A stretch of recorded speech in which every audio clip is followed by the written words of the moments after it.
Hello दोस्तों, नमस्ते, प्रणाम करती हूँ। मैं सुमित्रा यादव अपने यूट्यूब चैनल पर सभी दर्शकों का स्वागत बंदन करती हूँ। एक नाच गीत लेकर आई हूँ, बहुत दर्द भरा गीत है। इसको फुल आवाज़ करके सुनना, लास्ट तक बने रहना, जब भी गीत का आनंद आएगा। आपने निखून से लिखी है चिट्ठिया, पापा मैं के बिनु तारा से तोहार बिटिया। आपने निखून से लिखी हूँ चिट्ठिया, पापा मैं के बिनु तारा से तोहार बिटिया। सासु नाही हमारे, ससुर नाही हमारे, सासु नाही हमारे, ससुर नाही हमारे। देवरन देखावाई बड़ी बड़ी आँखिया, देवरन देखावाई बड़ी बड़ी आँखिया। पापा मैं के बिनु तारा से तोहार बिटिया, पापा मैं के बिनु तारा से तोहार बिटिया। अपने निखून से लिखी हूँ चिट्ठिया, पापा मैं के बिनु तारा से तोहार बिटिया, पापा मैं के बिनु तारा से तोहार बिटिया।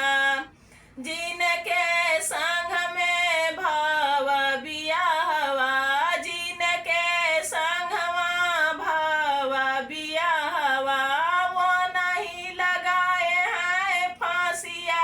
पापा मैं के बिनु तारा से तोहार बिटिया, वो नहीं लगाए हैं फांसिया। पापा मैं के बिनु तारा से तोहार बिटिया।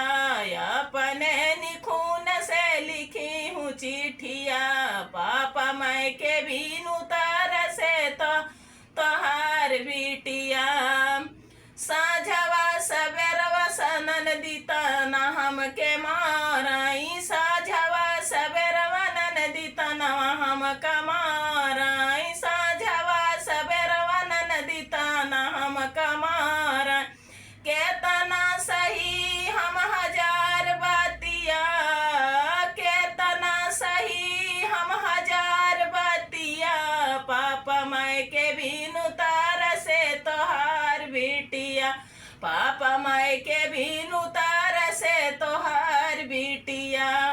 आपने ही खून से लिखी हूँ चिट्ठिया, पापा मैं के बिनु तारा से तोहार बिटिया, पापा मैं के बिनु तारा से तोहार बिटिया। जल्दी से पापा हम कलिहा बोलाई, जल्दी से पापा हम कलिहा बोलाई। अंतिम बारी अब की लिखी हूँ पापा अंतिम चिट्ठिया, अब की लिखी हूँ पापा अंतिम चिट्ठिया। पापा मैं के बिनु तारा से तोहार बिटिया, पापा मैं के बिनु तारा से तोहार बिटिया। अपने ही खून से लिखी हूँ चिट्ठिया, पापा मैं के बिनु तारा से तोहार बिटिया, पापा मैं के बिनु तारा से तोहार बिटिया। हेलो दोस्तों।